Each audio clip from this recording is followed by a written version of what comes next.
রাধে রাধে বন্ধুরা, কয়েকদিন আগে গিয়েছিলাম নবদ্বীপ ধাম। আর ওখানে গিয়ে অনেক আদিকারের মন্দির দর্শন করেছিলাম। এভাবে দর্শন করতে করতে আরেকটা মন্দিরে চলে গেছিলাম। সেই মন্দিরে ছিল মহাপ্রভু হস্তে রোপিত কুল বৃক্ষ, যেটি 500 বছর বয়স হয়ে গেছে। এখানে দেখে তো আমার একদম দুচোখ মুগ্ধ হয়ে গেছে যে মহাপ্রভুর রোপিত কোনো বৃক্ষ এখনো আছে।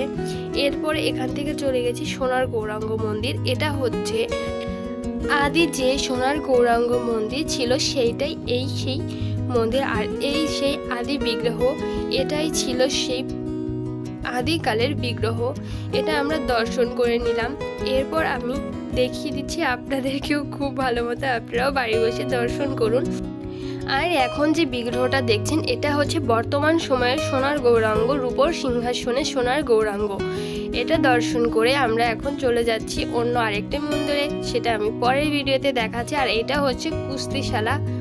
তৎকাল সময়ে এইখানে কুস্তির প্রতিযোগিতা হতো। যদি আমার ভিডিওগুলো ভালো লাগে আমার চ্যানেলটিকে সাবস্ক্রাইব করবেন, লাইক কমেন্ট করে পাশে থাকবেন। টাটা।